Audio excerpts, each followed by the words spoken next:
Hey guys, it's Woody the Unexceptional Gamer, and this is not a gameplay video. Instead, this is what you're looking at now, some Infection gameplay, which I'll tie into in a minute. But this is sort of a Call of Duty State of the Union type thing. There's a lot of new updates to announce on the Call of Duty site, and I typically give you guys news, patch info, and stuff like that, so I thought I'd share that. So the first thing I wanted to let you know is that the PlayStation got a patch last night, and what that patch brings you is, let's see, there's improved voice chat quality over on the PlayStation 3. The theater mode has fixes, which I interpret to mean, the HD works now, and the upload rate is higher because that's what the Xbox got. And it has weapon rebalances, which I think is maybe the shotgun changes. They weren't very specific about it, but that's what the Xbox got a while ago. They nerfed the striker and they buffed every other shotgun.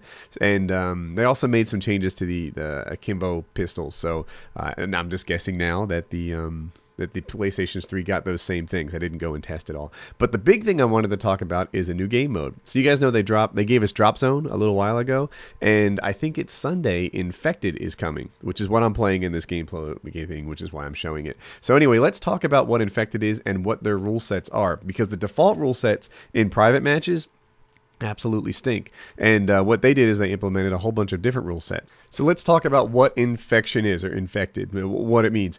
Here's the deal. One of you is the Infected to start the game, and then the entire rest of the lobby is not infected, right? So let's say that there's 18 people in the lobby. First, it starts off 17 versus 1. That's how that goes.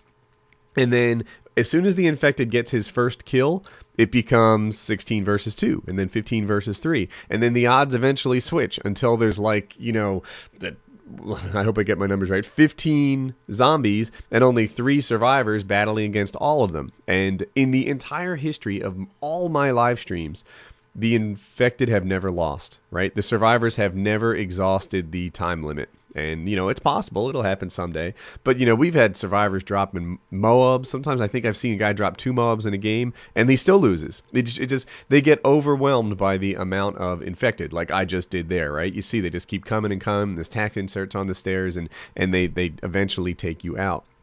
So that's what Infected is.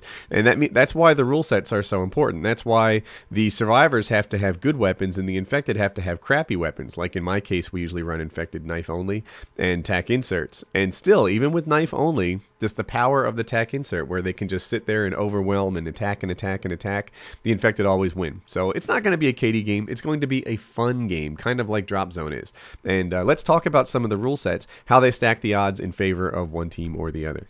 So there are 4 different class loadouts that you're going to get here, like 4 different combinations. And then in those 4, you're going to have 2 different kinds of initial Infected. So there's 2 kinds of Infected. There is that first guy who's going 1 versus 11. He gets a more powerful setup than after he dies or after he converts people. So if you're that guy, you're going 1 versus 11, you're going to have a class that's much like the survivors have. It's going to have a striker, but it's going to have a tac insert. There are some minor differences, but it's striker versus striker if you're the initial Infected. Once you convert a guy to your team, they show up with a weaker class that I'm about to show you. And you can imagine, 11 guys sort of huddled together.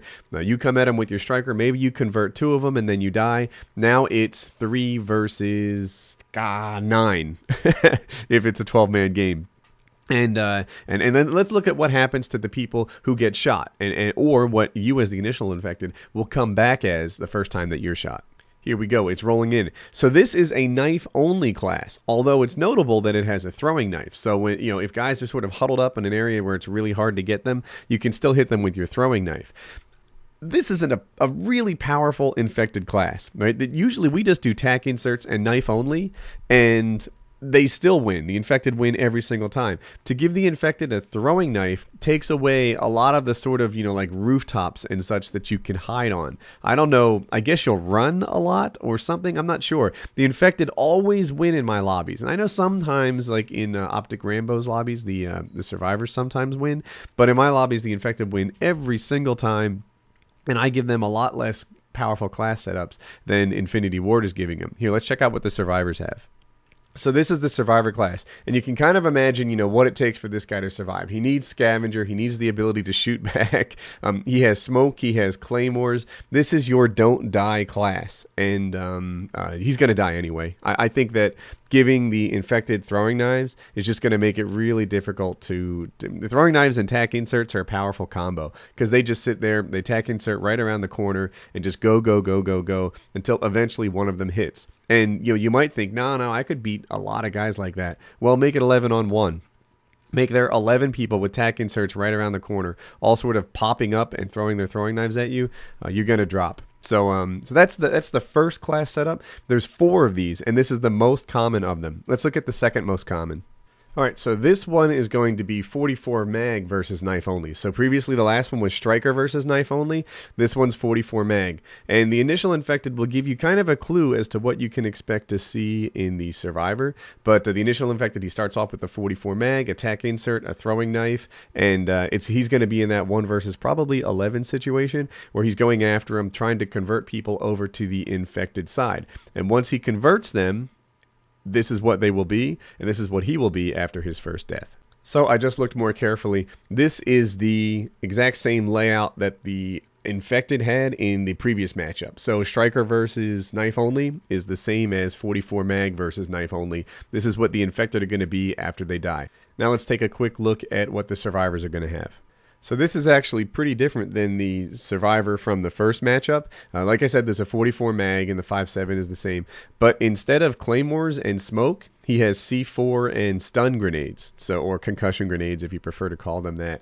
So yeah, this is the survivor, and this is now you've seen the second batch of like combinations you could have, and these are in order from most frequently encountered to least frequently encountered. So the first one's going to happen most often, this one's going to happen quite a bit also, and now we're going to get into the rare game modes. Now this is by far the most powerful initial infected we've seen so far. He starts off with an MK46 and an RPG in his pocket. And then with that, you add tack inserts and extreme conditioning, and you can just imagine him, setting up tack inserts close to where you guys are huddled up with RPGs and LMGs, and he's going to get some kills. Or you would think. Let's take a look at what happens after this. Check out what happens after you're infected. You come back with only a knife, but you're Juggernaut. You're Juggernaut, and you can potentially get juiced if you die enough. You can you start off with extreme conditioning, but a knife-only Juggernaut, I wonder how that's going to play out. I mean, the survivors are going to be so much more nimble than you, and I noticed there's no throwing knife secondary on this. Interesting. All right, and now this is what the survivors are going to have in the third game mode. They're not Juggernauts, so they're going up against knife-only Juggernauts, but they've got an LMG, they've got an RPG, they have smoke, they have claymores, they have scavenger. I can see these guys just running for their lives all the time, but they have an LMG in their pocket, so they're not going to be all that nimble. It'll be interesting to see how this one works out. I've never played a mode much like this, but it's hard to beat the infected. Oh, I almost left off something important. This setup, this sort of Juggernaut knife only versus, survivors with LMGs and RPGs, this only happens on Dome. So you're not going to be on like Outpost trying to chase somebody down. It's a Dome only thing, on Dome only game mode. So it's their smallest map. And the other game modes, the ones I showed, the first two, can happen on any map, but this one only happens on Dome. And the next one, the last one that I'm about to show you, is also Dome only. So this is the most powerful initial infected we've seen so far. They're so powerful they don't even fit on my screen. It's essentially a Juggernaut with a tack insert, a striker, and an XM25 and a Semtex. So you can picture them dropping their tack insert near you, coming around the corner, and then attacking you with this striker. The initial infected in this Jug is going to get some kills. Once that initial infected dies, or the people who respawn as infected because they got killed by the initial infected come to life, they are going to be this guy. And it's essentially a regular person with a striker, an XM25, and a tack insert. So who are they going to be trying to kill? It's a pretty powerful class, right? Striker and tack inserts bombing down on you. This is who you're trying to kill. And here's the survivor. It's essentially a Juggernaut with slow health regen, a 44 Magnum, and Scavenger. That's it. Against that, this is a really, really lopsided. The survivors are never going to win on this case. This only happens on Dome, by the way, and I think it's pretty clear that the infected are just going to show up and mow them down with their strikers all the time. So that's it. That's what the new game mode is going to be. I think it arrives on Sunday. If you're interested in like my experience with infected, I think they made the infected, and especially the initially infected, too powerful in every case. I think there's going to be very rare cases in which the survivors actually make it till the time runs out, which is their goal, right? There's a time limit on this thing, and I think it's going to be really, really super hard for survivors not to get beat by the infected every single time. But it might be fun, and I like game modes. I like new game modes. I'm happy that there's a little bit of innovation going on here, and it should be cool. So, I'll check it out. I'll get some pub gameplays for you guys when it comes up, and we'll do our thing. But I hope you guys like the video, and have a good day.